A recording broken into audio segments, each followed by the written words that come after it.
Каже, я офицер КГБ, вы задержаны. Кого вы берете? Это же БНФС.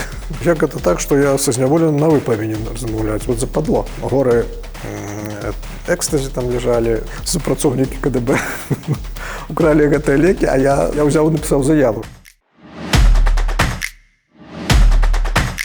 Вітаю, сябры, мяне завуць Наста Роўда, вы на канале ТОК. І сёння мы з вами размаўляем з праваабаронцам Васілём Завадскім, які больш за 20 гадоў адпрацаваў у сістэме турэмнай медыцыны, з якіх больш за 10 гадоў узначальваў яе. Пакуль адзін дзень сам не трапіў за краты. Спадар Васіль, вітаю. Добрый вечер. За што вас арыштавалі ў 2010 годзе? Вышел я, сел у свой самоход, каб ехать, и гляжу, некий человек ідзе, там, подыходит, ну, думаю, нешта спытать жадае. Он, сапраўды, ну, я так окенца открываю, он мне показывает посведчение, каже, я офицер КГБ, вы задержаны. Ну, шок, конечно, одразу, да. Тут подъезжая бусик, просит меня в бусик туда пройти, все довольно корректно, так, без того, якось зараз я назираю, там, что некие штурмы. Група захопу? Да, група захопу, там тваром у асфальце, цюг снег. Як ось на 10-м годзе, мяне 22 лютого. Корректно, ну, на некім этапе мне кажуть, вам, напевно, ну, на російській мові зрозуміло, вам, наверное, интересно, за что? Ну, конечно. Ну, вот вы там просили таблетку у своего там коллеги. Я думаю, господи, да. Фу, мне так, ну, там уже крутил, что там может быть, ведаете, в голове, так, покуль едем. А тут, ну, да, просил, сапраўды. И ведаете, что у меня такое было пионерское комсомольское выхование, что, ну, заўсёды лепш правду сказать, а что тут, тем больше, ну, да, попросил. Подходит до меня мой коллега, каже, а я тогда в департаменте виконання покарання уже працював, я там працював з 98 до 10 года. И каже, что я вот на колегию там хожу, ляжу, там міністр там подимає, ну, колегії, як проходять, звичайно, там некого добре поругають, некого здимуть з роботи, некого там до інфаркту доведуть. Я гляжу, що некоторі перед колегією які таблетки приймають. І спитався, кажуть, Ксанекс. Ну, я як психіатр розумію, ну, да, транквілізатор, Ксанекс допомагає, там, ну, позбігати ніяких реакції організму на стреси такі подобні, ну так. Ну, чи мог би ти його знайти? Ну, як знайдеш, в аптеку ж його просто так не купиш, не пойдеш, а, допустим. І, ну, звісно, я зробив те, що нельга робити, зрозуміло, але, ну, я, да, самим простим шляхом потелефонував своєму колегу в республіканську больницю тоді і попросив, що можна, привезіть, коли ласка, гэтыя лекі. Гэта было пры тым, што мы тады ўсе добра разумелі, нам казалі, што вас пастаянна праслухоўваюць. Вы маеце на ўвазе, што пастаянна тэлефоны праслухоўваюцца. Я разумеў, што гэта, як бы, ну, просто я, што, на копейкі каштуюць гэтыя лекі, да, можна пайсці і купіць, а это, атрымліваецца, што я за гэтыя копейкі не заплаціў, а, ну, як бы, да, укралі фактычна лекі. Ну, вось і ўсё, што было ў маім уяўленні такое негатыўнае. Но фактычна так, я скажу, оно так і было. Гэта, ну, неправільнасць гэта ў тым і заключалась. Ну вось, а гэта ўсё праслухоўвалось, і ў выніку яны мяне затрымалі, кадэбісты, і гэта пацягнула сабой легендарны 328 артыкул. Наркотичны. А там, оказывается, да, там написано так, наркотичные, психотропные, не только наркотичные, але психотропные рэчывы, і гэта як бы незаконны збыт. Может быть, будзе выглядаць это нейкім спробай там сябе паказаць у іншым свеце, але фактычна оно так і было. Я яшчэ раз паўтару, што я ведаю, разумеў, што, ну, тэлефон можа праслухоўвацца, але гэта было, канешне, звязана яшчэ з маёй, ну, такой позицией. Я и тогда особливо не боялся сказать, что, ну, отбывается нечто, ну, не зусім правильно в державе. Это 10-й год, это подрыхтовка там, до черговые выборы объявлены. Это моя белорусская мовность тогда, и я, например, документацию медицинскую на белорусскую мову перевел. Я памятаю, как меня брали на работу в департамент, привели меня в кабинет, в приемную, а все начальство, яке мене туди привело, пішли в кабінет до начальника департаменту.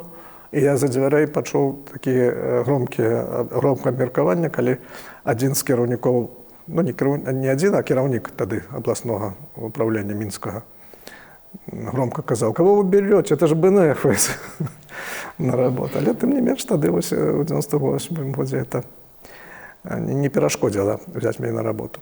Ну, як бы то не было, вось такая гісторыя здарылася, да, і я, конечно, быў шакаваны, што гэта вось з майго пункту гледжання, ну, просто я даў гэтую таблетку. Ерунда, нібыта. Да, і вынік вось такі. Ну, прынамсі, мяне прывезлі тады у камітэт дзяржаўнай бяспекі, потым я трапіў у эту легендарную амерыканку. Якія былі вашы ўражанні? Ну, мне, конечно, вельмі дапамагло тое, што я эту сістэму знутры ведаў. І як бы для мяне таким шокам не было, што мяне прывялі там у камеру. Ну, я ведаю этой камеры. Ну, там і адрозніваюцца, конечно, амерыканцы. Да гэта амерыканцы то я не быў. Да гэта, а так у следчых изолятарах МУСа я быў, і калоніях. У гэтым сэнсе шоку я пазбегнуў. Гэта была мне зразумелая сітуацыя. Іншая справа, што, канешне, гэта адчуванне, калі ў цябе было шмат спраў, планаў нейкіх. Трэба дадаць, што вы на той момант былі кіраўніком усёй турэмнай медыцыны, тому вы былі наверсе. Так. І было шмат абавязку, планаў, і тады я прыйшоў і разумею, што вось сітуацыя здарылася, калі ты можаш будаваць чалавек любыя планы, а тут нешта здарылася, і ад цябе ўжо нічого не залежыць у гэтым сэнсе. І ведаеце, ну, гэта было нават нейкае аблягчэнне. Вось як у жыцці бывае, і ўсё. Але калі рэтраспектыўна ацэньваць всю гэту гісторыю, то, канешне, гэта было на карысць, безумоўна. Па-першае, я стаў экспертам не толькі звонку, але і знутры. Ну, гэта так. У парадку жарту, хаця у кожному жарце ёсць доля жарту. Па-другое, ведаеце што, я чакаў, што я 2-3 дні разбяруцца, і там, да, і правильно, я нядобра поступіў, што, вымова, звольніць з працы максімум, за што магу. І то это я лічыў зашмат. Думаю, 2-3 дні мяне адсюль выпусцяць. Але не, і ведаеце, што я правёў там з лютага да лістапада. Час у гэтай амерыканцы. Але за гэты час я пазнаёміўся з такімі людзьмі, там такая публіка, ведаеце... Якая там была публіка тады? Адукаваная, там прадпрымальнікі. Усе за КДБ заўжды так, правда? Так, напэўна, да. Там, калі трапляліся, вось таксама мае калегі умоўны па 328 артыкуле, але рэальныя хлопцы, якія там займаліся наркотыкамі, распавядалі ж там адзін аднаму. А так, я ж кажу, прадпрымальнікі нейкія, бізнесоўцы, дзяржаўныя служачыя былі, кідалі з камеры ў камеру. Ну, і стукачы таксама былі. Потым ужо таксама я зразумеў. Але, прынамсі, публіка была нармальная, стаўленне было нармальнае. Вось гэта узаемадапамога, узаемавыручка сярод зняволеных, і на і там працавала. Напэўна, было б дзіўна, калі і не. А другое, гэта дазволіла, чаму я кажу, што это пазітыўна ацэньваю, гэта дазволіла мне змяніць сферу дзейнасці, рэзка прычым. Вы трапляеце ўсе за КДБ. Што вы пабачылі як медык знутры? Па-першае, на той час там не было штатнага лекара увогуле, а медсестра працавала. Ідэя можна было запісацца, і, канешне, напрыклад, калі я прыйшоў, она трохі такая разгубленая была, таму што лекар прыйшоў да медсястры нешта распавядаць, і што я ей, па вялікім рахунку, тады, што я ей сказаў, папрасіў, то яна і згадзілася, там, што, напрыклад, ад ціску лекі. Праўда, з волі прынеслі, тады праблем такіх не было, з волі перадалі тое, што я прымаў. Дарэчы, цікавы быў эпізод, што іх укралі, супрацоўнікі КДБ. Укралі гэтыя лекі, а я ўзяў і напісаў заяву, што прапалі мае лекі, і там быў такі даволі сур'ёзны скандал, што, як это так. І цікава, што купілі мне гэтыя лекі, прынеслі, але прынеслі упакоўку, але сказалі, колькі вы паспелі там прыняць з тых таблетак, палічылі там колькі дзён, аказалось, 4 таблеткі я ўжо прыняў, і за эту упакоўку яны забралі 4 таблеткі, а мне гэтыя вярнулі. Дарэчы, вось я на сабе адчуў праблему, і гэта таксама дазволіла мне зразумець і задумацца, чаму праблему стаматалагічнага месца пазбаўлення волі. Я адчуў, што мне пачалі проста ныць зубы і потым балець канкрэтна. Я звярнуўся, і мяне вазілі пад канвоем у паліклініку КДБ, якая на Макаёнка знаходзіцца ў Мінску. Ну і мне там стоматолог рабіла пломбу. Ну, ведаеце, як мы ж рабіла нешта, палечыла, не балець, і ўсё. Але потым, калі я вызваліўся, прыйшоў да стоматолага на волі з гэтым жа зубам, ён пачаў рабіць потым: а хто вас лячыў? А што я? Ну, я тлумачу: да што, да гэта немагчыма так. Я не ведаю, ён мне не тлумачыў, што яна там зрабіла, ён так узрушыўся, што я буду пісаць пра гэта. Ну, нешта там яна зрабіла тое, што чаго нельга рабіць. Добра, што нядоўгі час мне прыйшлося насіць тое, што там было зроблена. Вось. Але я кажу пра тое, што гэта прымусіла мяне затое прааналізаваць, што ж адбываецца і чаму у зняволеных такія праблемы глыбей унікнуць у гэтую тэму. І я ўжо зараз думаю, што маю адказ. Яшчэ мяне ўразіў адзін эпізод. Да нас у камеру трапіў адзін з чыноўнікаў з Магілёва, з такіх сярэдняга рангу чыноўнікаў. Ён ужо такім узросце старэйшым, за 60 таму добра было, і нешта яму сэрцам прыхапіла. Ну, мы сталі там казаць, і служба дзяжурна выклікала хуткую дапамогу. Мне было цікава назіраць. Калегі прыйшлі ў камеру, паглядзелі і кажуць, што мы яго забіраем. А дзяжурны сказаў: не, я яго не адпушчу. І гэтыя лекары развялі рукамі, а ён сказаў: это дзяжурны пад маю адказнасць. І ўсё, яны з'ехалі. Ну, я разумею, што яны ж насильно не будуць забіраць там ці... І, дзякуй Богу, этого чалавека там нічога горшага там не развілося, але я просто вось... Я, шчыра кажучы, за сваю практыку у мяне не было такіх выпадкаў, калі б кіраўнік нейкі взяў на сябе адказнасць. Ну, тут, правда, не медык выклікаў хуткую дапамогу, а самі дзяжурны. Бо за маю практыку не было такіх выпадкаў, калі я, напрыклад, будучы лекарам, сказаў, што трэба выклікаць хуткую дапамогу, і хуткая дапамога, і я кажу, што яго трэба весці, каб мне адмовілі. Вы ж сказалі пра тое, што там, звычайна, і міністры, і бізнэсоўцы, і хто заўгодна туды трапляе.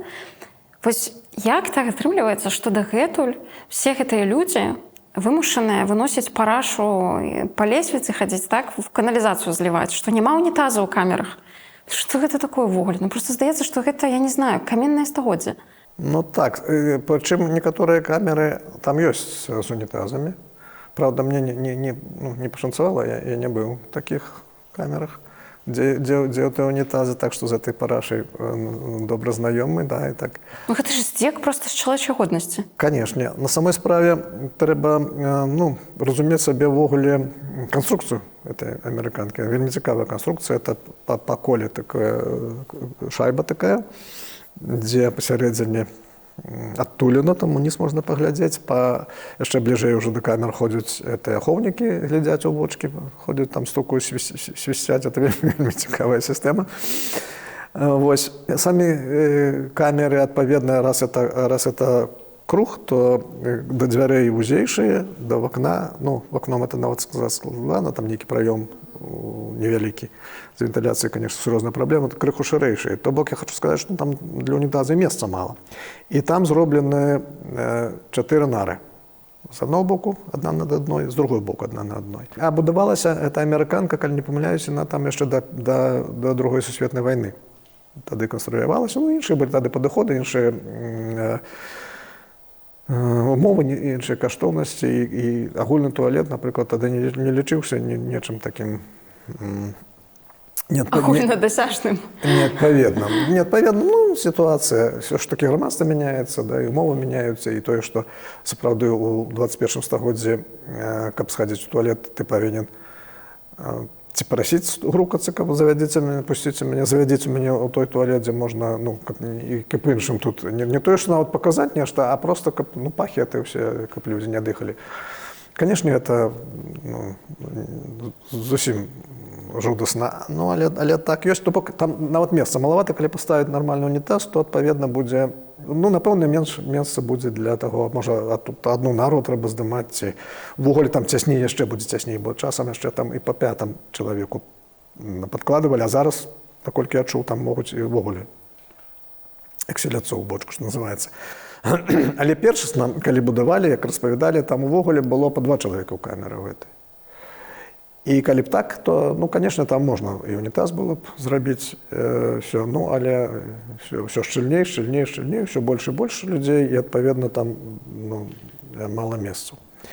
Самы лепшы быў выхад, конечно, менш людзей туды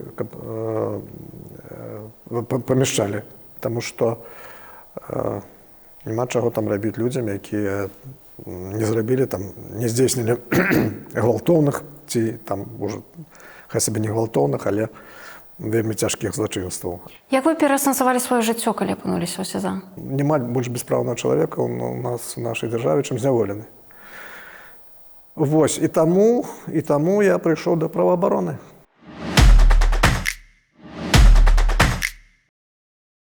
У ліпені 2023 года ў гродзенскай турме ад прабадной язвы памёр Алесь Пушкін, палітвязень, мастак. Як вы думаеце, як такое сталося магчымым? Са свайго прафесійнага досведу я склаў такую карціну, што якраз быў памылкова пастаўлены дыягназ Алесю Пушкіну. Мае калегі не разабраліся ў тым, што маецца на ўвазе там прабадзенне язвы.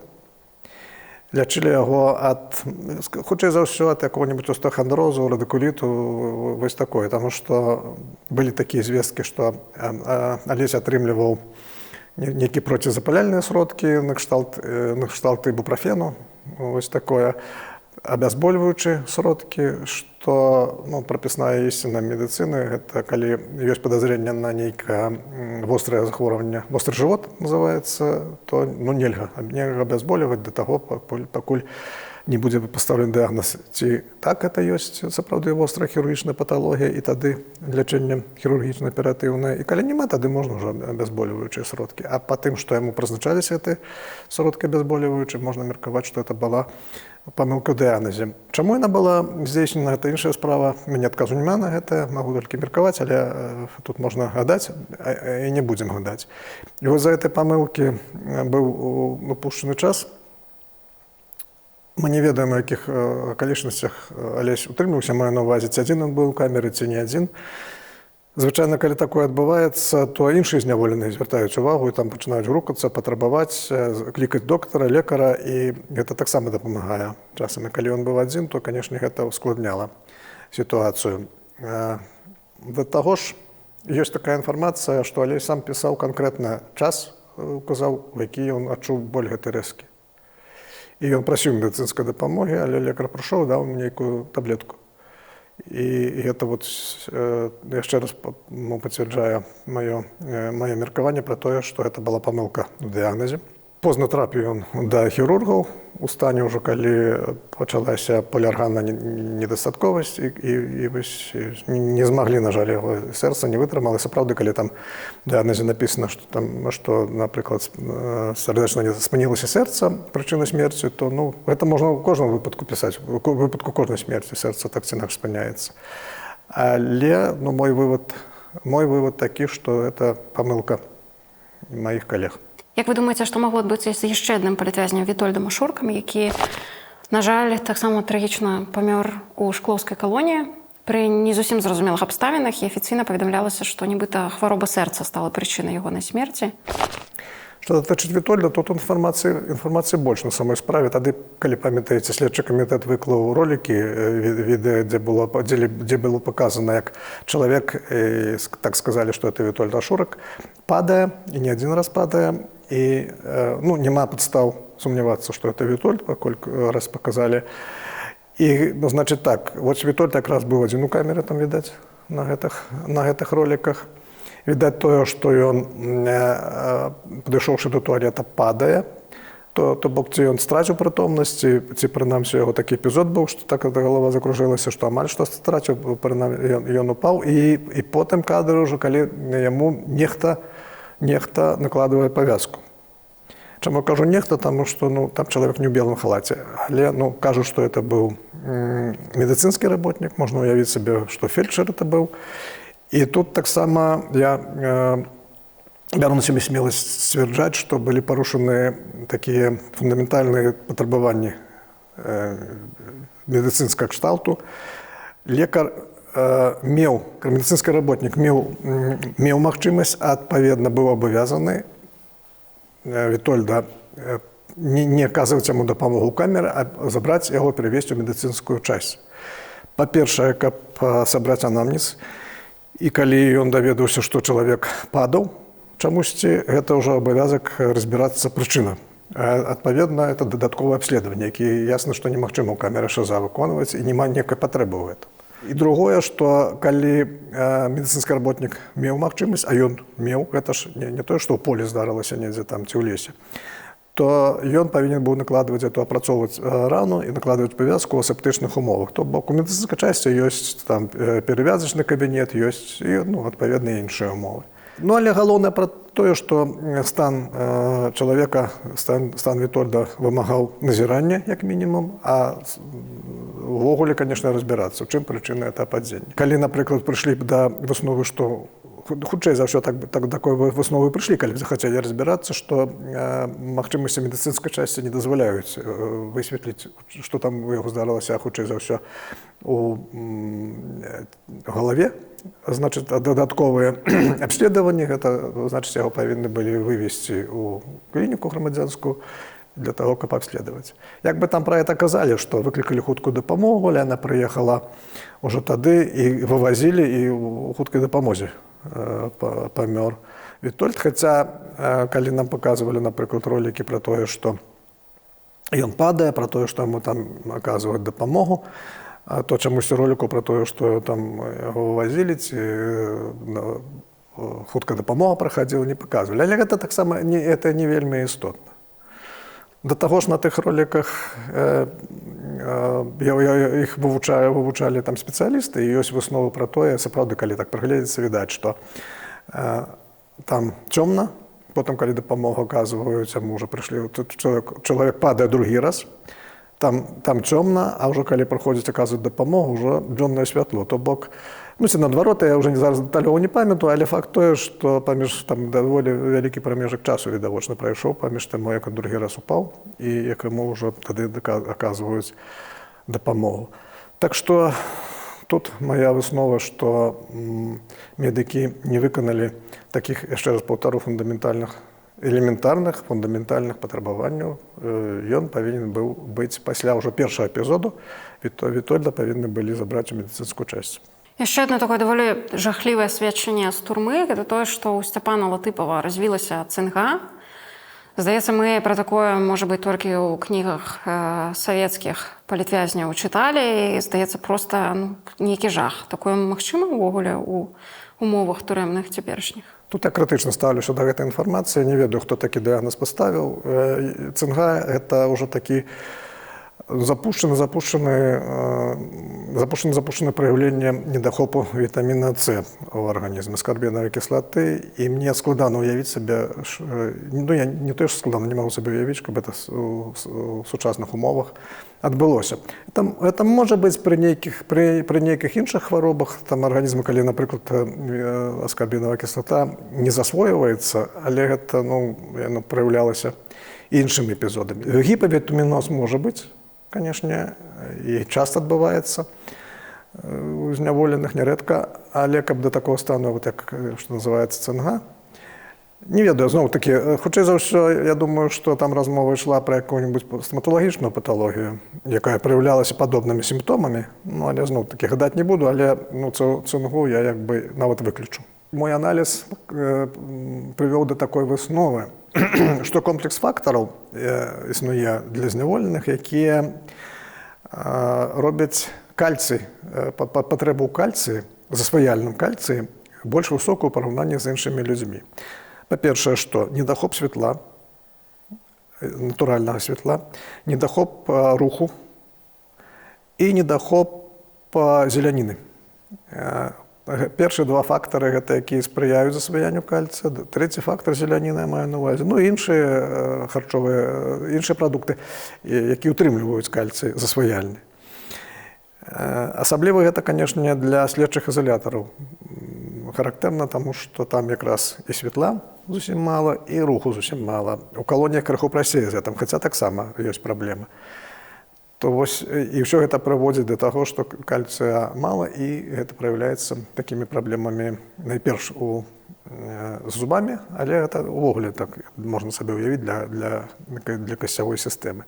То бок у гэтым сэнсе таксама это вымагае карэктываў і ў ежу, у нормы ежы, але таксама і у правілы вось гэтай утрымання. У нас, я не ведаю, вы зараз новы следчы ізалятар, як ён там збудаваны, спраектаваны, але тое, што так званыя раснічкі на вокнах, фактычна это металічныя такія шчыты, якія абмяжоўваюць святло. Да, яны не то, што абмяжоўваюць, а фактычна нават і не пускаюць, можна сказаць. І мы яшчэ, калі працавалі, мы змагаліся з гэтымі раснічкамі, медыкі, а рэжымныя супрацоўнікі, аператыўныя, яны настойвалі, што гэта ім патрэбна. Але быў перыяд, калі, напрыклад, на Валадарцы, у шмат такіх камерах паздымалі. Это пры Алкаеве, калі Алкаев быў кіраўніком следчага ізалятара. Потым, наколькі мне вядома, іх зноў вярнулі, але практыка паказвае, што не так яны ўжо і неабходныя гэтыя шчыты металічныя. Якія будуць наступствы для медыка, калі хтосьці ў турме памрэ ці ў калоніі? У маёй практыцы быў такі выпадак, калі прымянілі фізічную сілу супрацоўнікі, нарад там кантралёраў дазняволенага у калоніі, у турме, і яны яго так прымянілі гэтыя свае дубінкі, што мяккія тканкі былі пашкоджаны, і з-за гэта развілася недастатковасць ныркаў. Почная недастатачнасць па-рускі, да? І гэты зняволены памёр, і таксама медык быў прыцягнуты да крымінальнай адказнасці, таму што ён не аказаў належную медыцынскую дапамогу. Хаця, канешне, з майго пункту гледжання, я не хачу сказаць, што медык там ні пры чым, але, канешне, першасна зразумела, што я не выключаю выпадкаў, калі трэба прымяняць фізічную сілу, бывае такое, здараецца, але яна павінна быць суразмернай, прынамсі, не да такой ступені прымяняць гэтыя дубінкі, каб такім чынам пашкодзіць мяккія тканкі, што яны ўжо размачаленыя, таму што інакш яны ў кроў не трапяць. Яны павінны трапіць у кроў, каб ныркі прыйсці. Па статыстыцы, я памятаю, каля 100 чалавек памірала ў год, прыкладна, плюс-мінус, каля 100 зняволеных памірала ва ўсёй пенітэнцыярнай сістэме. Мы збіралі гэтую статыстыку, справаздачыліся. Маецца на ўвазе смерці, звязаныя з хваробамі. І тут былі тыя ж правілы, якія дзейнічаюць у грамадзянскай медыцыне. Гэта значыць патолаганатамічнае ўскрыццё, гэта значыць даследаванне і супадзенне дыягнозаў ці разыходжанне дыягнозаў і адпаведнае там разбіральніцтвы. Вельмі на гэту сітуацыю уздзейнічаюць стаўленне сваякоў, калі яны ёсць у зняволенага. Калі яны там, напрыклад, скардзяцца, патрабуюць, то, як правіла, глыбока даволі разбіральніцтва праходзіла так. Складана сказаць, як оно зараз адбываецца. На жаль, карціна такая, што, здаецца мне, не так ужо да гэтага будуць пракуратуры, допустим, шчыра адносіцца. А ў маім выпадку былі такія, не такія рэдкія эпізоды, калі пракуратура патрабавала там сур'ёзных праверак, і праводзіліся гэтыя праверкі. Такія разбіральніцтвы былі. Хочу таксама распытаць у вас пра гомельскую жаночую калонію, тому што доўгі час яна лічылася узорнай, праз яе розныя інавацыі праводзіліся ў агулам пенітэнцыярнай сістэме. Але зараз прыходзяць такія проста жахлівыя сведчанні ад жанчын, якія там сядзяць ці сядзелі, што даходзяць да таго, што жанчыны мусяць красці шкарпэткі ў іншых жанчын, каб выкарыстоўваць іх замест пракладак, таму што іх не даюць. Ведаеце, што я ўжо распавядаў пра тое, што я такі дыназаўр, што пачынаў працаваць у пенітэнцыярнай сістэме яшчэ ў мінулым стагоддзі, у 86 годзе пры Савецкім Саюзе, і падчас маёй той жа практыкі у заканадаўстве былі внесены змены, якія сталі прадугледжваць выдачу гэтых сродкаў асабістай гігіены для жанчын. То бок раней іх увогуле не выдавалі. І ў гэтым сэнсе тут ёсць таксама пазітыўны зрух. Але калі я сёння чую, што, напрыклад, для жанчын нормы прадугледжваюць 10 пракладак на месяц, а для жанчын, якія знаходзяцца ў інтэрнатах сацыяльных, 20. І пастанову тую прымаў Савет Міністраў. То чаму такая, жанчыны кажуць, што 10 мала. І сапраўды... Асабліва, што все розныя. То бок адной хопіць 10, а другой трэба 30. Так, і як? І больш за тое, мы чуем пра такія проста пачварныя эпізоды, калі адмова ў выдачы гэтых сродкаў, яна як пакаранне ідзе дадатковая для жанчын. Адмова ў магчымасці прыняць душ таксама як пакаранне. Па мне, увогуле, душ раз на тыдзень – гэта ўжо пакаранне. Па шчырасці. Так. З вами трэба згадзіцца, асабліва калі казаць пра асаблівыя... жанчыны ўсё-такі зняволеныя... Увогуле жанчыны і мужчыны розныя, але у зняволеных таксама у жанчын свае будуць патрэбы. Я вам уже казаў сёння, што тое, што адбываецца пасля 2020 года, это такі не тое, што крок назад, это падзенне ў нейкую прорву.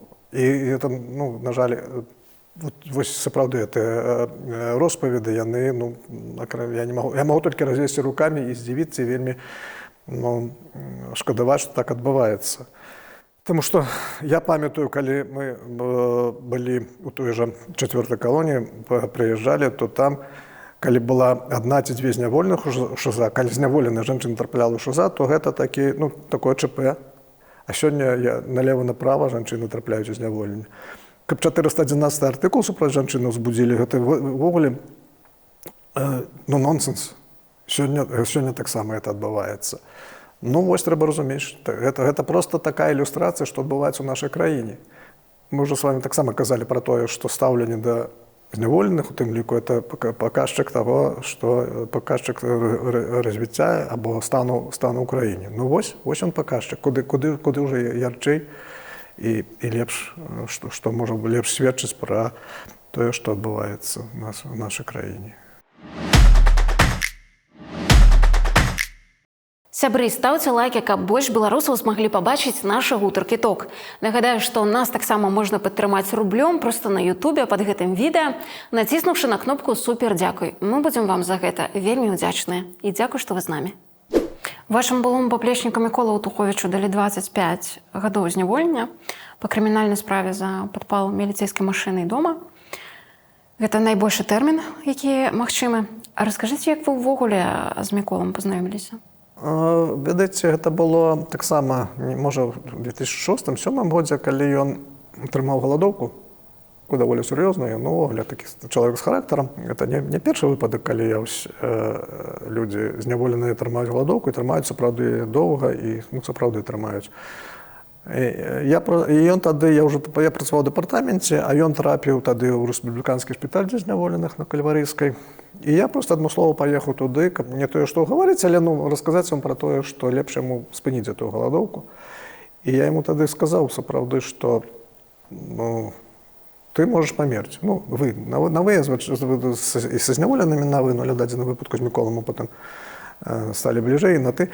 Я яму тады казаў, што вы памрэце, калі выніку так будзе працягвацца. І, канешне, гэта будзе, я ж вам распавядаў, што калі зняволены памірае, то там будуць. Ніхто для адміністрацыі гэта таксама лішні галаўны боль. Праверкі, могуць быць і пакаранні, якія калі знойдуць праверкі, парушэнні. То бок, ніхто не жадае смерці на самой справе зняволенага. І я яму казаў, будуць там нейкія, можа, непрыемнасці ў некага, папішуць потым журналісты, той час яшчэ былі, калі пісалі ўсё гэта, да. Але памерці і ўсё, на гэтым справа кончыцца. А так, я кажу, што, застанецеся жывым, здолееце шмат чаго дабіцца у вашай этой барацьбе, про которую я ведаў толькі са сродкаў масавай інфармацыі, чытаў, што ли. Міколу тады ў хуткім часе змянілася ўсё-такі, яму змянілі і меру стрымання, па-мойму. Я не ведаю, не магу сказаць пра прыгавор, напэўна, таксама змянілі. Ён потым вызваліўся, ён неяк звяртаўся да мяне потым з просьбай аб дапамозе нейкаму іншаму зняволенаму, які быў у месцах пазбаўлення волі, і праблемы са здароўем у яго былі. Я таксама в этом сэнсе дапамагаў.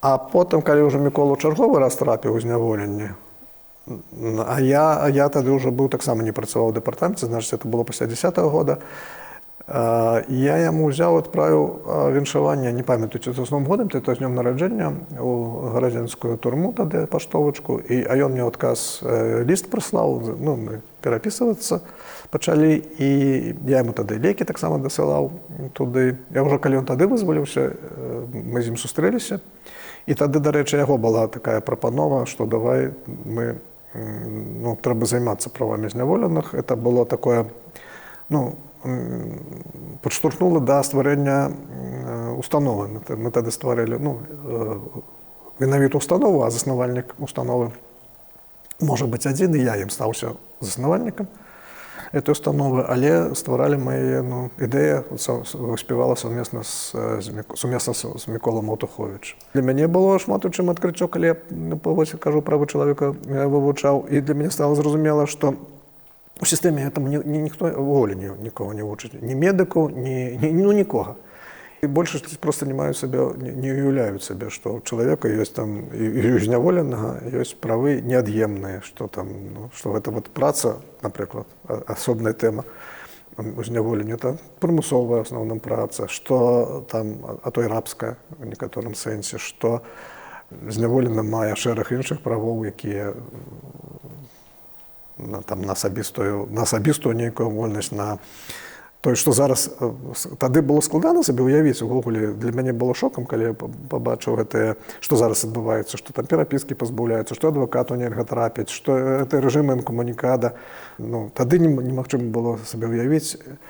Потым вось гэты, ведаеце, што асабліва насцярожыла, это якраз упершыню пасля 10-го года і адбылося, калі да зняволеных сталі прымяняць падыходы гэтай так званай турэмнай субкультуры, самыя горшыя падыходы, калі іх сталі спрабаваць правакаваць на натрапленне ў гэту ніжэйшую касту.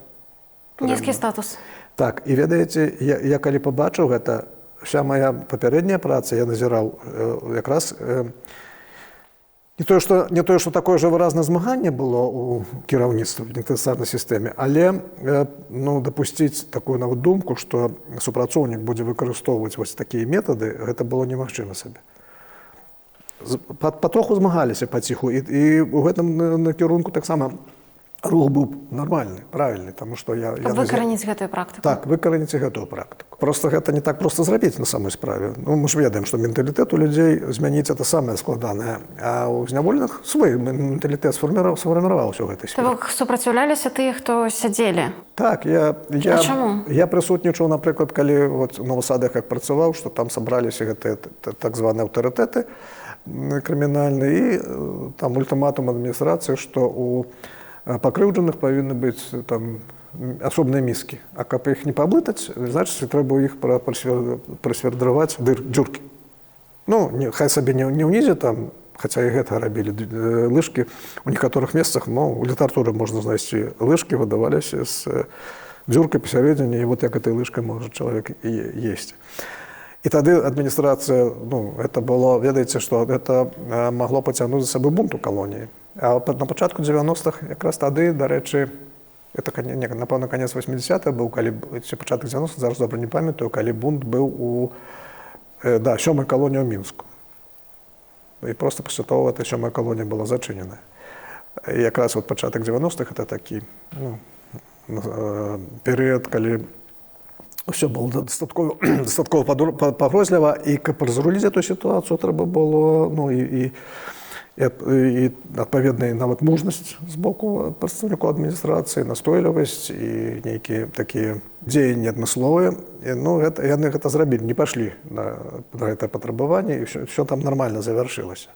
А як увогуле гэта выглядала? Я проста не магу уявіць, то бок аўтарытэты там што выклікаюць, тыпу, у нас тут будзе там заява, збярыце нам адміністрацыю, мы хочам выказацца. Як у дадзеным канкрэтным выпадку это выглядала, я не ведаю, таму што як прад'яўлялі гэта ультыматум, я не прысутнічаў, але потым, калі абмяркоўвалася гэта, я прымаў удзел і ведаю пра гэта.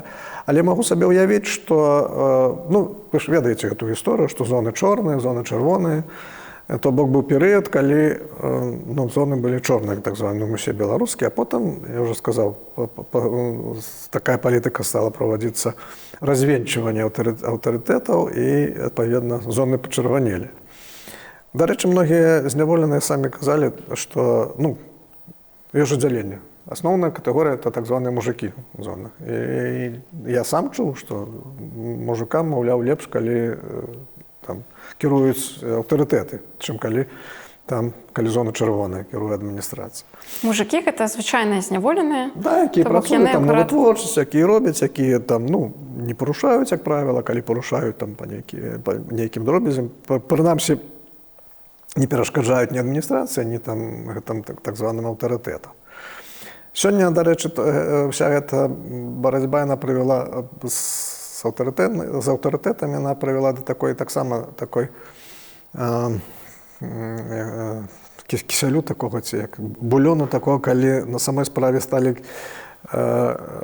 палітыку адміністрацыі сталі праводзіць, таксама аўтарытэт іх назовём, але якія прызначаны адміністрацыяй. Так званыя завхозы атрадаў. Ведаеце, заўсёды ёсць спакуса перакласці нейкія функцыі на тых, хто заўсёды знаходзіцца ў гэтым асяроддзі. То бок, напрыклад, ноччу прадстаўнікоў адміністрацыі зусім мала, і калі парадак у атрадзе, пажадана, каб самі зняволеныя падтрымлівалі. Тут, калі пайшлі па шляху такім самым простым, далі гэта права заўгасам, заўхоза па-расейску. А яны гэта сваімі даступнымі і зразумелымі метадамі, ў асноўным это фізічная нейкая сіла, ці такія, як сказаць, эканамічныя нейкія стасункі, калі зняволеныя разлічваюцца цыгарэтамі, вельмі распаўсюджаная практыка. Прычым, як я даведаўся недавно, міжнародная, ці прадуктамі харчавання, ці іншымі спосабамі, нават грашовымі. Але пра гэтых людзей з нізкім статусам, так? Чаму все ж такі гэтая умоўна каста застаецца дагэтуль? Чаму сістэма хаця б ад яе не пазбавілася? Таму што ў нейкім сэнсе існаванне гэтай сістэмы выгаднае, тым ліку адміністрацыі. На самой справе, так традыцыйна склалася, што, напрыклад, хто будзе ўбіраць туалет. Як зламаць гэты парадак, калі туалет убіраюць зняволеныя з нізкім статусам. Як яго зламаць? Яго магчыма, канешне. Все па чарзе. Так, калі б гэта было сапраўды так уведзена, прыняць, напрыклад, такі загад, што заўтрашняга дня ўсе па чарзе пачынаюць, Іваноў Петров па алфавіту, напрыклад. Мне складана уявіць сабе, што зняволеныя не пачнуць нешта, бунт не бунт, але, прынамсі, нейкае супраціўленне будзе гэтаму. Гэта трэба вельмі, падрыхтоўчая работа, правесіся, растлумачыць, прачытаць лекцыю па правы чалавека зняволеным, расказаць пра чалавечую годнасць, што ўсе аднолькавы, што так не павінна быць, што это неправільна, што это гэтак далей. І паступова, і падвесіць, сказаць, што вось так будзе, і прытрымлівацца это сапраўды, каб это было так па графіку. Глядзіце, што это выліваецца сёння. Убіраюць фактычна зняволеных з нізкім статусам, а калі хочуць, напрыклад, іншага зняволенага прынізіць, ці яго пакараць, яму прапаноўваецца, што ты абавязаны ж убіраць. Ты ж пачытай, напісана ў правілах унутранага распарадку, што кожны убірае, вось твая заўтра чарга. І, канешне, у гэтай схеме ён проста, калі паважае сябе паважае, ён вымушаны адмовіцца, а это, адпаведна, ўжо цягне пакаранне. Адказ адмова ад работы – гэта цяжкае парушэнне, і гэта адразу ідзе, можа быць адразу, як правіла, ёсць штрафны изолятор, другі і трэці адказ – гэта ўжо 411 артыкул. І гэта мы бачым, прымяняецца, а вось адмова ад уборкі – гэта найчасцейшы такі спосаб. Начальнік атрада ці хто ён выдатна ведае, што зняволены у 99,99% ён адмовіцца, будзе вымушаны адмовіцца ад гэтай работы. Так што, з майго пункту гледжання, пераламаць эту практыку магчыма, але гэта не проста, не так проста, як бы здавалася, што загадам ці нейкім распараджэннем это можна зрабіць па шчаўчку пальцаў. Не. Дарэчы, хацела ўдакладніць пра людзей з нізкім статусам узняволення. А медыкі да іх ставяцца гэтаксама, як да ўсіх іншых зняволеных? Канешне, так, прымаюць. І, дарэчы, сярод такіх людзей ёсць, дапусцім, і тыя, якія сапраўды за сабой, дапусцім, з гігіену іх праблемы не надта за сабой сачаць. Ёсць і такія, ёсць і наадварот. Між іншым, сярод, там таксама ж градацыя ёсць свая. хто там сярод іх таксама свой статус ёсць, некаторыя ёсць у больш высокім статусе сярод іх. То бок, ну, конечно, калі прыходзіць чалавек там не памыты ў бруднай вопратцы, то ну неяк там попросіш яго там, ці ты, калі ласка, памыйся, потым прыйдзі, таму што ну трэба аглядаць чалавека, ці распраніся там, схадзі у чакальні. Але, конечно, ну, будзеш яго ўсё роўна глядаць, будзеш яго лечыць. Ну, я толькі калі вот працамі стаў займацца, я трохі стаў іх адрозніваць. А так, ну, прыходзіць на прыём чалавек, тым больш, ну, які яго статус, я і не ведаю, ніхто нас там не ставіў у вядомасць, што вот прыйдзе. Не было такого, да і не павінна быць. Ці шмат у зняволенні тых, хто менавіта там прыходзіць да Бога? Шмат, і вельмі шмат. Я б сказаў, ну, параўнанні з асноўнай папуляцыяй. Я гэта назіраў сам. Больш за то я пра сябе могу сказаць, не тое, што ў зняволенні прыйшоў да Бога, я і да таго там хадзіў у касцёл у Мінску, наведаваў, але там у мяне быў час прачытаць Біблію ўрэшце. Там са мной камеры быў адзін з лідараў абрэйскай суполкі Мінска. І я прачытаў, і, ну, Тора тая ж самая, толькі гэта ж стары запавет. Мы з ім там разам чыталі. Таілім называецца, здаецца. Я потым, я ўжо сказаў, што працаваў так, у грамадскім сектары. Гэта была рэлігійная арганізацыя, калі я працаваў, міжканфесійная, прычым рэлігійная арганізацыя, што дало мне магчымасць пазнаёміцца са многімі святарамі, праваслаўнымі, пратэстанцкімі, ну і каталіцкімі. Таксама памятаю аднаго святара, які казаў, праваслаўны, які казаў, што так, як спавядаюцца зняволеныя, шчыра, ніхто і нідзе не спавядаецца. Ёсць прыклады, калі зняволеныя сталі святарамі. Вот ведаю такого зняволена, які сядзеў за забойства. У 14-й калоніі, дарэчы, я стаў святаром. Ого. Ёсць быў, на жаль, ён ужо памёр, чалавек, які быў асуджаны да смёртнага пакарання, а потым адменена это была прысуда этой, але ён потым стаў святаром таксама. І, дарэчы, это вот, быў адзін з аргументаў, калі і праваслаўная царква таксама удзельнічала ў праектах супраць смёртнага пакарання. Мы рэалізоўвалі такія праекты. Не толькі праваслаўная, усе канфесіі удзельнічалі, але праваслаўная, яна ж называецца артадоксальнай, звычайна, і зараз гучаць ужо іншыя трохі, я чую, на жаль, фразы часам пра тое гучыць, што нормально, это смяротнае пакаранне, маўляў, у Бібліі там пра гэта пішуць. А тады быў перыяд, калі царква рабіла такія афіцыйныя заявы, што царква супраць смяротнага пакарання. А здаралася так, што паміж супрацоўнікамі калоніі ці турмаў і зняволенымі завязваліся нейкія рамантычныя стасункі? О, да, это вельмі цікавая гісторыя. Таксама мае дактарэсы там некаторыя замуж павыхадзілі. Правда, гэта было ўжо пасля таго, як я з Новасад з'ехаў, але тым не менш, і ў горках такое было. Так што каханне завязваецца, што, як бы не дзіўна з боку зняволенага, можа, крыху больш так загадкава жаночая натура. Ну, менавіта, таму што выбар жа багаты. Можна выбіраць і за межамі закрытыя установы. Ну так, але, бачыце, гэта таксама шмат пра што сведчыць і пра тое, што усе людзі хочуць прагнуць кахання, і зняволеныя, і супрацоўнікі. Калі вы зараз чытаеце расповеды былых асуджаных, хто зараз сядзіць ці вось толькі вызваліўся, што вас найбольш шакуе? Ведаеце, што, напэўна, я ўжо вам казаў пра тое, што вось шакуючым для мяне стала тое, што гэта не проста адзіны выпадак, а гэта я бачу, што ўжо такую агульную практыку, што супрацоўнікі сталі выкарыстоўваць такія метады, з якімі яшчэ не так даўно змагаліся самі. Вось гэтыя метады так званай крымінальнай субкультуры. Прычым крымінальная субкультура на нечым ёсць там такія рысы і пазітыўныя ў ёй. Пра гэта можна таксама паразважаць. Але канкрэтна самыя негатыўныя. З чым, дарэчы, і ў крымінальным асяроддзі таксама змагаліся, я маю на ўвазе, з гэтымі так званымі апусканнямі беспадстаўнымі. Там існуюць свае механізмы распрацаваныя. Напэўна, ведаеце, там, напрыклад, адсажаныя такія, пра которых прыйшла інфармацыя, што ён як бы нешта з ім адбывалася такое, што ён можа быць у нізкім статусе павінен быць гэты чалавек. А там свае правілы, падтрымліваецца, з ім там нельга разам там есці.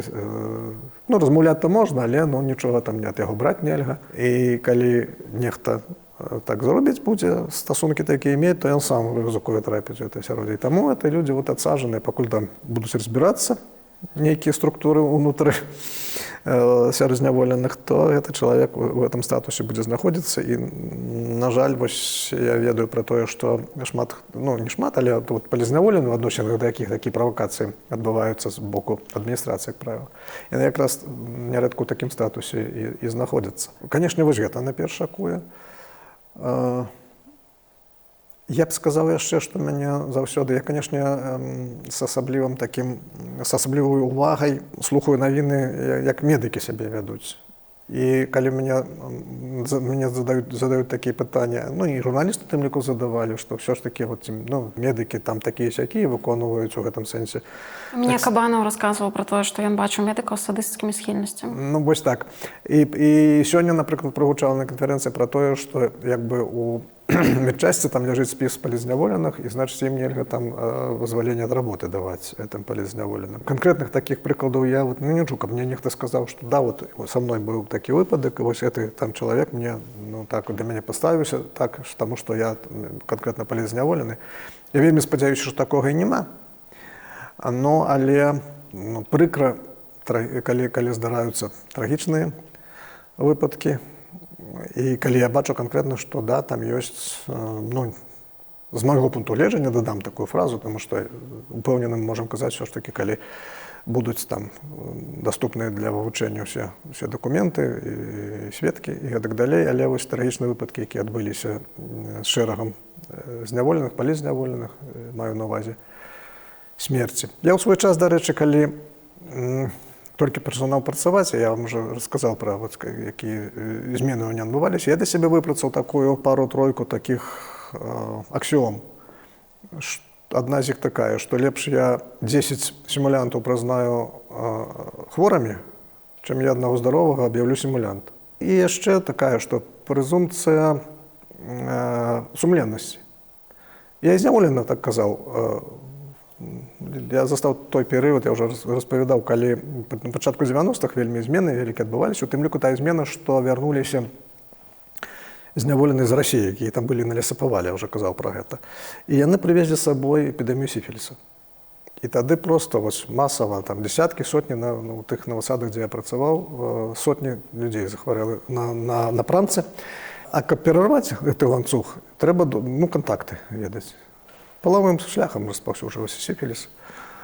І таму мне патрэбна было, каб чалавек распавядаў мне, з кім у яго былі кантакты. Ну, это такая інтымная сфера, правда? І я тады казаў чалавеку, я шчыра казаў, што ты мне можаш, конечно, зараз мяне падмануць. Але улічы сабе, што калі ты мяне падманеш, то я цябе тады, адпаведна, можа быць, неправільна буду лячыць. Ну, я ж грунтуюся на тым, што мне чалавек сказаў, што мне пацыент сказаў. Гэта датычыць не толькі ж, ну, любой хваробы. Калі чалавек прыходзіць падманавае лекара, і, дарэчы, не толькі зняволеных, любога, то, конечно, лекар можа памылкова нейкія вывады зрабіць, і гэта, адпаведна, будзе тады, буду неправільна лячыць. І так вот даводзілася паразуменнямі. То бок я заўсёды ўспраўляў, ну так, я табе, апрыорі, я табе веру. Але калі падмануў, наперш ты першы будзеш, хто пацерпіць, тваё здароўе. Як вы думаеце, ці павінны беларускія турмы выглядаць як шведскія ці нарвежскія, якія больш нагадваюць гатэль, чым турму? Безумоўна, павінны, адназначна, але з цягам часу. Таму што, па-першае, гэта самае простае, можа быць, для вырашэння, гэта патрабуе вялікіх матэрыяльных рэсурсаў.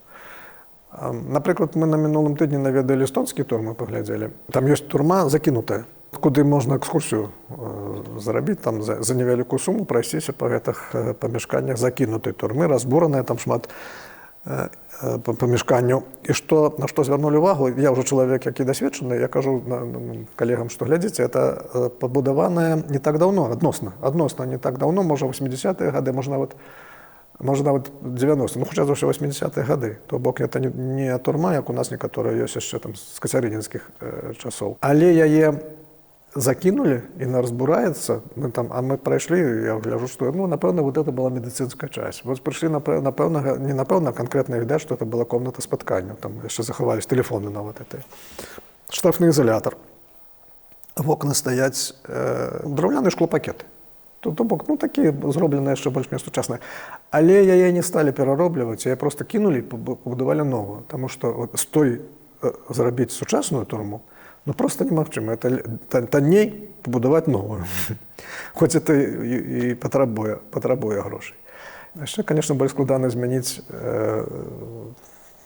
менталітэт супрацоўнікаў, першую чаргу. І гэта мы таксама пабачылі на прыкладзе той жа Эстоніі, калі яны казалі і распавядалі, былі зняволеныя, напрыклад, нам, што як яны адбывалі пакаранне на пачатку 90-х, калі, кажа, там горы экстазі там лежалі, я кажу, а это ж толькі супрацоўнікі могуць прынесці. Канешне, супрацоўнікі прыносілі. Шмат чаго можна было атрымаць, тое, што без удзелу супрацоўніку немагчыма зрабіць. Нам распавядалі пра гэта, мы чыталі пра тое, як гэта мянялі у сістэме. Шмат такіх праблемаў, шмат такіх пытанняў, зусім іншы падыход, калі камернае ўтрыманне, а не інтэрнаты, як у нас. Мякка кажучы, інтэрнаты ўвогуле гэта такія казармы. Калі 10-12 чалавек, то это мала лічыцца, это такая добры пакой у атрадзе будзе. Але калі там 1-2 чалавекі, то тады зусім іншыя стасункі. І тым ліку узнікаюць, дарэчы, падставы да гэтых каставасці. Хочаш, не хочаш, будзеш убіраць па чарзе. Асабліва, і калі адміністрацыя, конечно, за гэтым сочыць, таму што, уяўляю сабе, нават калі двое, то адзін можа другого прынудзіць, ты заўсёды убіраеш. Але калі адміністрацыя, з двумя па чарзе устанавіць дзяжурства нашмат прасцей, правда? Медыцынскае тое ж абслугоўванне. Заходнія турмы, калі у турме 800 чалавек, то это будзе вельмі вялікая турма лічыцца. Турма-калонія, это я ўжо зараз не будзем падзяляць зараз. Кажучы пра турму, я маю на ўвазе увогуле любую пенітэнцыярную установу. Зусім па іншых прынцыпах, хочаш не хочаш, будзеш будаваць. Таму што калі я працаваў у калоніях, дзе было 3-4 тысячы зняволеных, і, конечно, мяне адпаведны штат у медыцынскай часці было там до 30 чалавек. Это такая бальнічка невялікая, сапраўды. А калі там 800, там будзе 3-4 чалавекі, і гэта хочаш, не хочаш, прымусіць сябе ўжо ўзаемадзейнічаць з калегамі ў грамадскім сектары. Запрашаць некага, калі патрабуе, а будзе патрабаваць сітуацыя, безумоўна, такіх. І наладзіш ты кантакт, нават калі таго і не жадаеш, а прымусіць жадаць. І датычыць іншых аспектаў. Ёсць і негатыўны аспект, дарэчы, я ўсё аналізую, думаю, што трэба ўлічыць негатыўна. І сам зняволены сказаў, калі гэта атрадная схема, як у нас, казарма, я кажу, то зняволеныя маюць магчымасць, калі яны там не працуюць, яны выйсці пагуляць, калі захацеў, тады выйшаў з памяшкання, там, калі яны палюць, там не зайсці папаліць, быць на свежым паветры, заняцца недзе там, нейкім, хай сабе не спортам, фізкультурай, калі у яго ёсць жаданне. Пры камернай сістэме яны могуць днём выйсці, як правіла, выйсці на калідор, там пагуляць, пахадзіць, але на вуліцу выйсці яны не маюць магчымасці. Я лічу, што магчымасць выйсці на вуліцу – это плюс, канешне. На захадзе, як правіла, не маюць доўгатэрміновых спатканняў зняволеныя. Тое ў нашай сістэме ў гэтым сэнсе таксама больш прагрэсіўная. Але трэба яшчэ ўлічыць адзін важны аспект. На захадзе, не ўсюды, канешне, але я канкрэтна вывучаў у Нідерландах, там сярэдні тэрмін зняволення 11 месяцаў. У нас, калі у 2015 прыкладна годзе, 2014 прагучала з вуснаў старшыні Вярхоўнага суда, што сярэдні тэрмін 6,5 гадоў. Пасля гэтага афіцыйных лічбаў не чуў, але ўпэўнены, што яны зараз толькі большыя, бо такія дзікія тэрміны, якія зараз даюць, я думаю, там ужо недзе па 10 гадоў сярэдні тэрмін зняволення падыходзіць. І таму, канешне, спатканні гэтыя доўгатэрміновыя, як бы яны патрэбныя. Там можа, калі чалавек, это сярэдні тэрмін 11 гадоў, а так ён можа праз 2-3 месяцы вызваліцца, можа, это не так ужо істотна доўгатэрміновае спатканне. Хаця гэта добры прыклад, які бы можна было захаваць пры рэфармаванні пенітэнцыярнай сістэмы.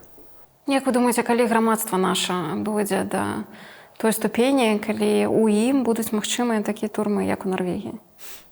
Хутка. Ведаеце, я аптыміст, і мой аптымізм не проста на пустым месцы. Я бачу, я ж кажу, Я бачу тыя часы, калі мянялася пенітэнцыярная сістэма, і я размаўляў з супрацоўнікамі у тых жа Новасадах, 14 калоні, я прыязджаў, там шмат сяброў, я там доўга працаваў, і такі перыяд быў, завёў шмат сяброў, якія здзіўляліся. Ну як гэта так? Учора яшчэ гэта было, напрыклад, дзяржаўнай таямніцы, а сёння ты выступаеш там і недзе кажаш, колькі зняволеных у калоніі. Ці як гэта так, што я са зняволеным на вы павінен размаўляць, патрабуеце вы зараз там, што гэта?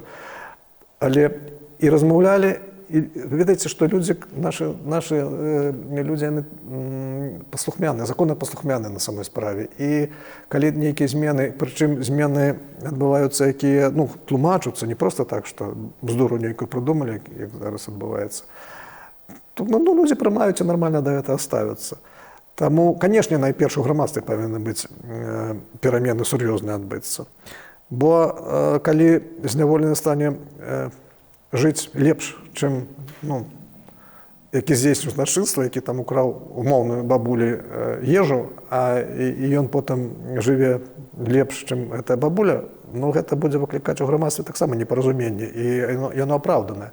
Таму пытанне ў тым, каб людзі ў грамадстве ўзровень жыцця падвышаўся, і тады это будзе паралельна і ў зняволенні. Можна будзе гэтыя змены праводзіць. До 2020-2021 года мы зусім мала ведалі пра беларускія турмы. Зараз, паколькі вельмі шмат сведчанняў ад людзей, якія прыйшлі праз гэтую сістэму, ствараецца ўражанне, што гэта, гестапа. Вось, як вы лічыце, гэтыя практыкі гестапаўскія, калі можна так сказаць, яны заўжды былі ў гэтай сістэме, ці гэта штосьці, што прыйшло зараз з 2020 годам?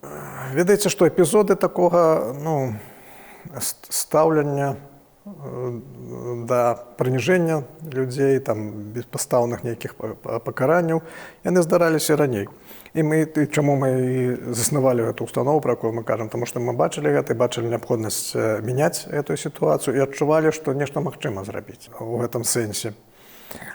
Таму што, розныя людзі туды трапляюць, так, на працу, я маю на ўвазе. Я ўжо не кажу, што зняволеныя розныя, это зразумела, але зняволенаму, по свайму становішчу, ён зразумела, што не піянерскі лагер не прыехаў адпачываць, што ў яго асаблівасці характару нейкія, там, псіхалагічныя, псіхічныя могуць быць асаблівасці. То бок, сярод супрацоўнікаў бывалі розныя, але сістэма была накіравана ўсё ж такі на тое, па-першае, нейкіх так асабліва схільных да жорсткасцю, пра якую мы таксама казалі, каб іх адсеиваць ўсё ж такі. А зараз тое, што адбываецца, для мяне, напрыклад, відавочны вывад, што, па-першае, быў дадзены карт-бланш. Я не ведаю, якім чынам быў аформлены быў гэты карт-бланш на жорсткасць, на гвалт, у адносінах да тых людзей, якія мірна выйшлі на вуліцу, і гэта пераняслося таксама і на пенітэнцыярную сістэму.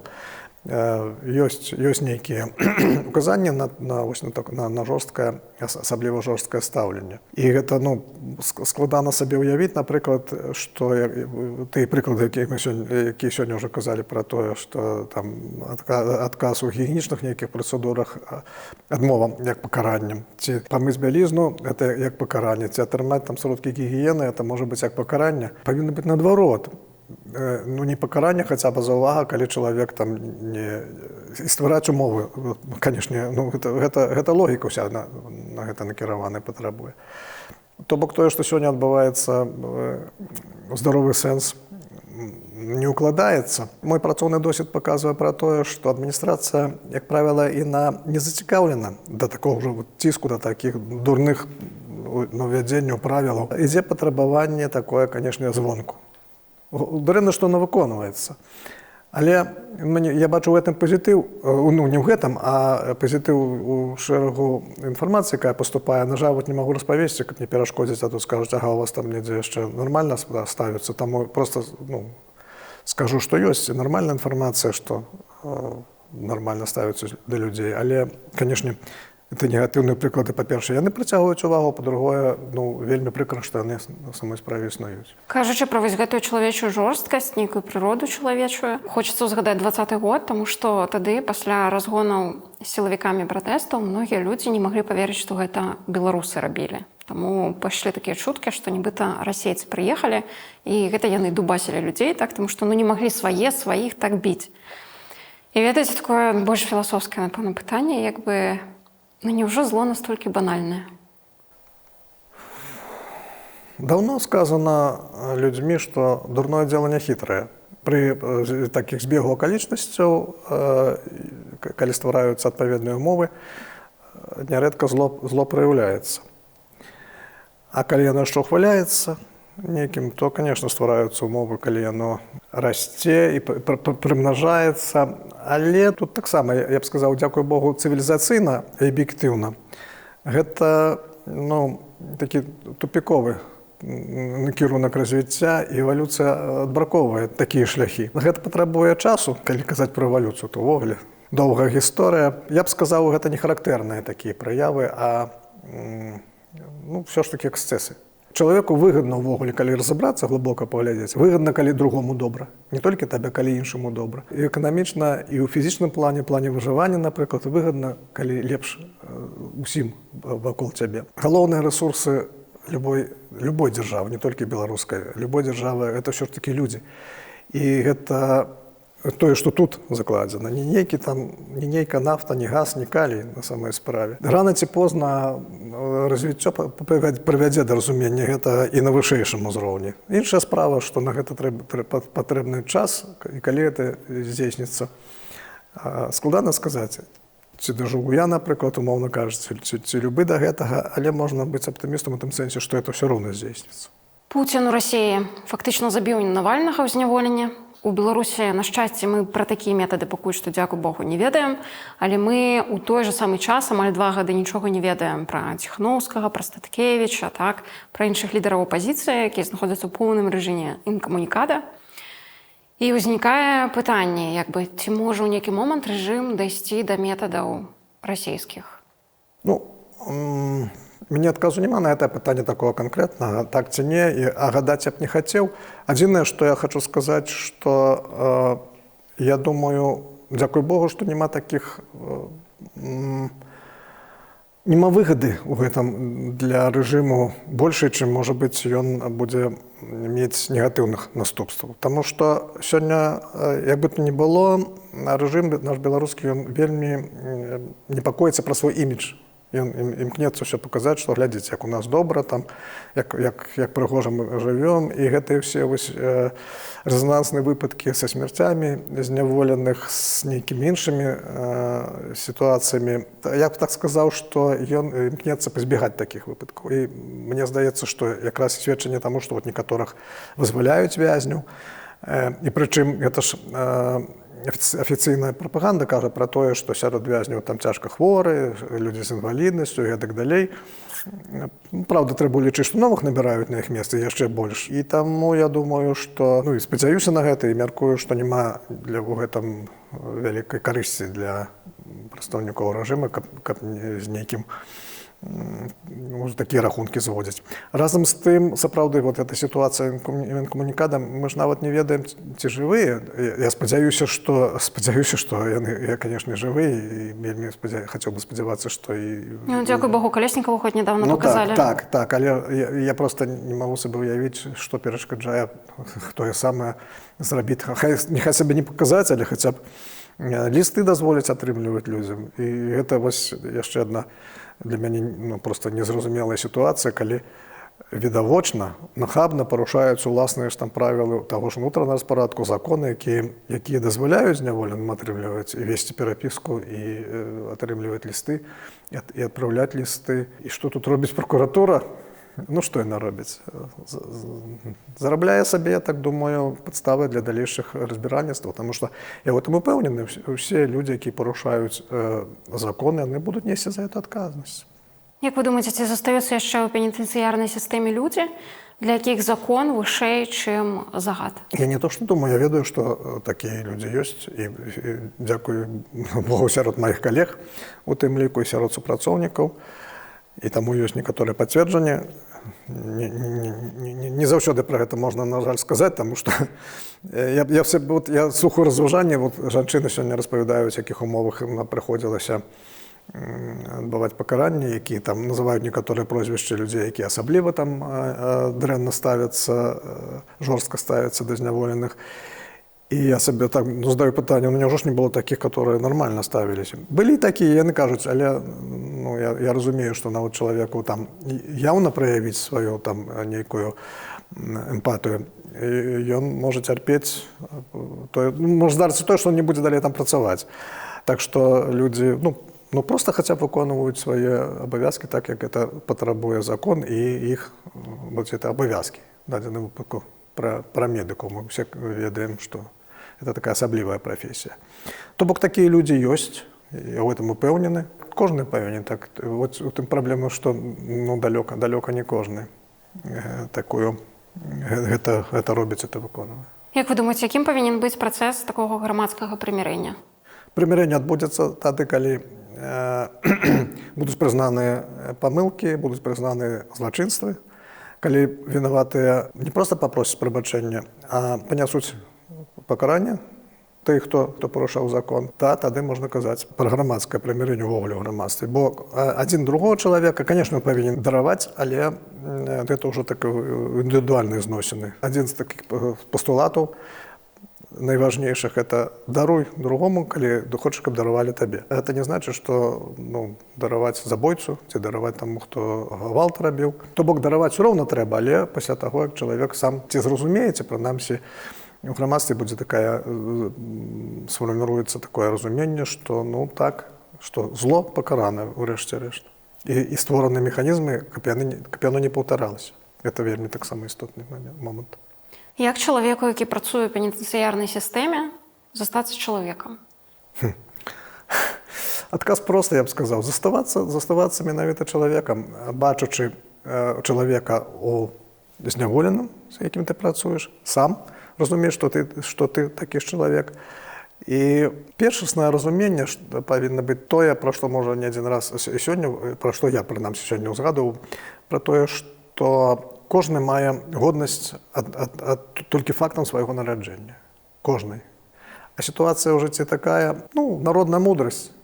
Ад тюрьмы сумы не зарекайся, правда? І гэта сапраўды так здараецца, бываюць, людзі трапляюць туды і за ненаўмысныя злачынствы, которые панеслі цяжкое пакаранне. І, напрыклад, уявіць сабе, што, не дай бог, там вадзіцель самахода трапіў у аварыю, ён аб'ектыўна вінаваты, ён панясе адказнасць сваю. То бок за краты, трапляюць людзі па розных прычынах, і не нам судзіць там, хто вінаваты, хто не вінаваты. На гэта, калі ёсць сапраўдны суд ёсць. Але ў любым выпадку, я яшчэ раз вярнуся, напэўна, галоўна, это чалавечая годнасць, што яна існуе ў кожнага. І з павагай ставіцца да яе, да сваёй, найперш. Бо калі ты адносішся да зняволенага ці да іншага чалавека, які ад цябе залежыць, які слабы, дрэнна адносішся, то ты сам сваю годнасць тым самым гуляеш, страчваеш. Дзякуй вам за размову. Дзякуй вам вялікі. Сябры, дзякуй, што даглядзелі гэтае відэа да канца. Гэта вельмі высокая ацэнка нашай работы. Калі ёсць чым падзяліцца, пішыце ўсё ў каментарах. Мы будзем чытаць і адказваць. Падпісвайцеся на канал, каб не прапусціць новыя гутаркі ток. Мы выходзім раз на 2 тыдні па нядзелях, таму можаце ўключыць званочак, каб не прапусціць новую размову. І дзякуй, што вы з намі.